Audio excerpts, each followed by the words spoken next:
जय श्रीराम. गेले 140 दिवस आपण श्री ब्रह्मचैतन्य गोंदवलेकर महाराज यांच्या प्रवचनाच्या पुस्तकाचं वाचन करतो. आजचा हा 141वा दिवस. ब्रह्मचैतन्य गोंदवलेकर महाराज हे गोंदवले, सातारा, महाराष्ट्रातील थोर संत, ज्यांनी आयुष्यभर श्रीरामाच्या नामाचा जप केला आणि लोकांना श्रीरामाच्या जीवनाची महती साध्या सोप्या भाषेत सांगितली. 365 दिवसांसाठी असणारं हे प्रवचन पुस्तक म्हणजे प्रत्येक दिवसासाठी एक प्रवचन, एक पानाचं, जे वाचायला 3-4 मिनिटं लागतील आणि स्लो असाल तर 5-6 मिनिटं लागतील. आणि जर हार्ड कॉपी वाचायचा कंटाळा असेल, तर त्यांच्या वेबसाईटवरती म्हणजे संकेतस्थळावरून तुम्ही ते ऑनलाईन देखील वाचू शकता, फ्री ऑफ कॉस्ट. आणि वाचनाचा अगदीच कंटाळा असेल, तर अशा प्रकारचे जे रेकॉर्डेड प्रवचन जे रेकॉर्ड केलेलं आहे, तसं तुम्ही श्रवण देखील करू शकता, फ्री ऑफ कॉस्ट. या 365 दिवसांच्या प्रवचनरूपी पुस्तकात नाम कोणी घ्यावं, कधी घ्यावं, कुठे घ्यावं, कसं घ्यावं, का घ्यावं आणि नामस्मरणाचे काही फायदे आहेत, हेच त्यांनी सांगितलेले आहे. नाम घेण्यासाठी तुमच्या धर्माची, जातीची, पंथाची, वयाची, तुमच्या शैक्षणिक क्षमतेची, तुमच्या आर्थिक स्थितीची, तुम्ही श्रीमंत असाल की गरीब असाल, तुम्ही छोटे असाल की वयस्कर असाल, तुम्ही सकाळ, दुपार, संध्याकाळ, रात्री झोपण्याच्या अगोदर, झोपेतून उठल्यानंतर, झोपून, प्रवास करताना, अंघोळ करताना, बसून, कधीही नामस्मरण करू शकता. 1 मिनिटं, 1 तास, 1 मार्क, कितीही वेळ. म्हणजे यासाठी कुठच्याही प्रकारचं रिस्ट्रिक्शन नाही. फक्त एवढंच आहे, की नामस्मरण रेग्युलरली करावं. 1 मिनिटं करता का होईना, सकाळी नामस्मरण करावं किंवा संध्याकाळी नामस्मरण करावं. 1 मिनिट, 1 पान वाचावं दिवसातून. जर तुम्ही 1 पान जरी वाचलं दिवसातलं, तरी पूर्ण वर्षभरात तुम्ही 365 पानं वाचता. म्हणजे तुम्ही ऑलमोस्ट 2 पुस्तकं वाचता पूर्ण वर्ष. आता हे 141व्या दिवसाचं जे प्रवचन आहे, त्याचं शीर्षक आहे भगवंताच्या स्मृतीत प्रपंच करावा. दुःखाचे मूळ कारण स्मरणातून गेला रघुनंदन. सर्व दुःखांचे मूळ भगवंतापासून झालं दूर. रामा वाचून प्रपंचात नाही सुख, कारण प्रपंच मूर्तिमंत आहे दुःख. म्हणजे प्रपंच हा दुःखी आहे हे सगळ्यांना माहिती आहे. तरी पण आपण त्याच्यात गुरफटतो. सगळ्या संतांनी प्रपंच करायला सांगितलंय, पण त्याच्यापासून होणारा जो त्रास आहे, तो कमी करण्याकरता किंवा घालवण्याकरता नामस्मरण करायला सांगितलं. कारण देव म्हणजेच नाम आणि नाम म्हणजेच देव. कोळशाने हात काळा झाला, त्याने दुःखी कष्टी झाला. ज्याने तो धर्म तो त्याने पाळला. ज्याचा जो धर्म तो त्याने पाळला. म्हणजे कोळशाचा गुणधर्मच आहे, तो धर्मच आहे. ज्याला हात लागतो, त्याचा हात काळा होणार. तुम्ही जर एखाद्याला अत्तर लावलं, सेंट लावलं, तर तुमच्या हातालाही अत्तराचाच वास येणार.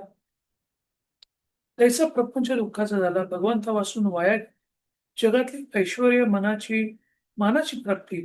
राम राया विण समाधानाला न देती, जे श्रीराम किंवा कोणत्याही प्रकारचं तुमचं उपास्य दैवत, कुलदेवी, कुलदैवत, ग्रामदैवत, ज्या देवावरती तुम्ही श्रद्धा ठेवता, ज्या करून तुम्ही म्हणता, त्यांच्या नामस्मरणाशिवाय किंवा त्यांच्या आठवणीशिवाय किंवा त्यांनी सांगितलेल्या मार्गावरती मार्गक्रमण करून जर आपण राहिलो, तर आपल्याला पूर्ण सुख मिळू शकतं. पण जर तसं नाही केलं, तर आपण दुःखी होऊ शकतो संसारामध्ये असताना. काळजी, चिंता, अहंकार, भीती, तळमळ फार, हा झाला त्याचाच विस्तार. तात्पर्य, कडू बी पेरले, त्याचे गोड फळ नाही आले. काळजी आणि भीती भगवंताच्या विस्मृतीत जन्मती. म्हणजे भगवंताची विस्मृती झाली, आपण त्याला विसरलो, तर त्यावेळेला आपल्याला काळजी आणि भीती असते. सो तो आपल्या बरोबरच आहे. तर आपण काळजी करणं किंवा भीती बाळगणं याचं काही कारणच उरलं नाही. तसंच आपण कारल्याची बी लावल्यावरती आपल्याला गोड आंब्यासारखा किंवा गोड फळासारखं स्वीट फळ कसं मिळेल?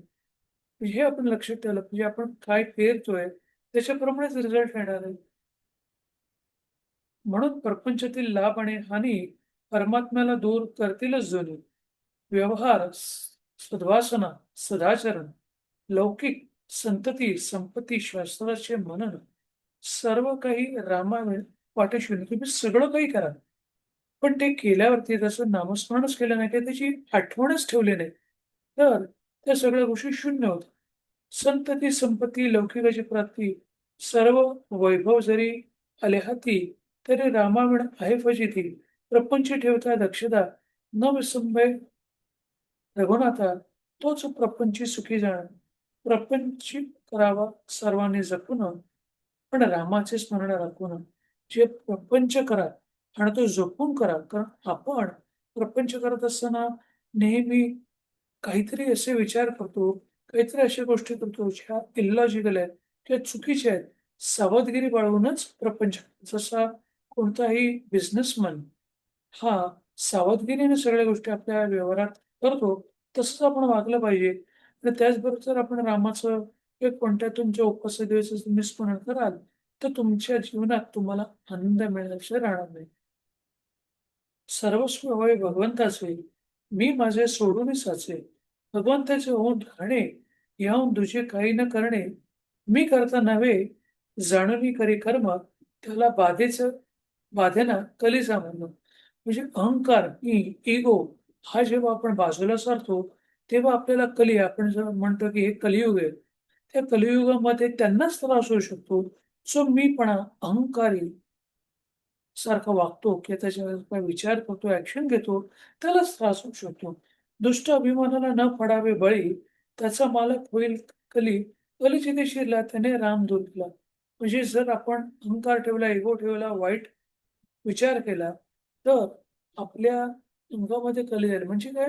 आपल्या मनामध्ये त्या वाईट गोष्टी आल्या, की आपल्यापासून तो रामाला म्हणजे आपल्या उपास्य देवतेला बाजूला सरेल आणि जिकडे तो बाजूला सरला, तर तिकडे आपल्याला दुःख येणारच येणार आहे. भगवंताचे स्मरण सांभाळून, कोणताही करा व्यवसाय जपून, हेच प्रापंचिकास मुख्य साधन. करता मी नव्हे, करता राम, हे मनात जाणून कोण, करावे व्यवहार जतन, रामाप्रद हित, मानिक त्याचा होईल घात. जोवर करता मी हे ध्यानी तोवर मन न लागणे राघव चरणी. म्हणजे मी जे काही करतोय, माझ्या हातून जे काही घडते, ही त्याची इच्छा आहे, श्रीरामाची इच्छा आहे. त्याच्या इच्छेनुसार माझ्याकडून कर्म घडतात आहेत.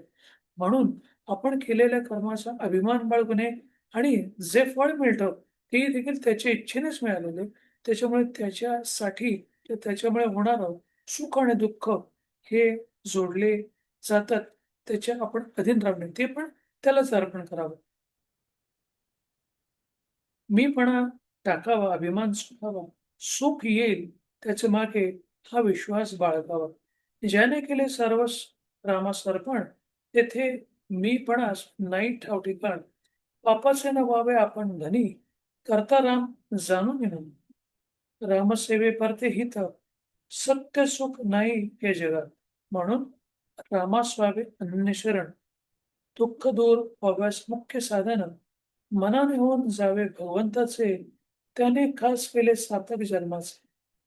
म्हणून त्याचे भाग्य थोर जाणा, ज्याने जोडला राम प्राण. ज्याने देह केला रामास अर्पण, धन्य धन्य त्याचे जीवन. म्हणजे आपण सर्वस्व आपलं जीवन हे देवाच्यासाठी अर्पण केलं.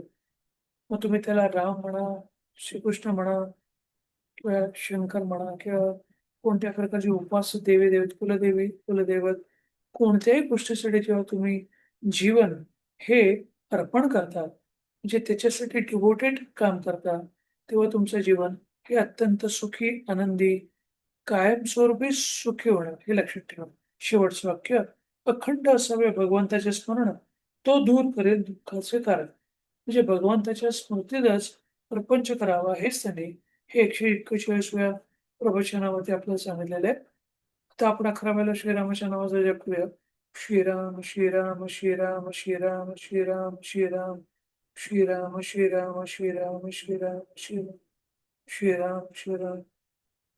धन्यवाद. हे 141व्या दिवसाचं जे प्रवचनाचं वाचन झालं, त्याचं श्रवण केल्याबद्दल तुमचे धन्यवाद.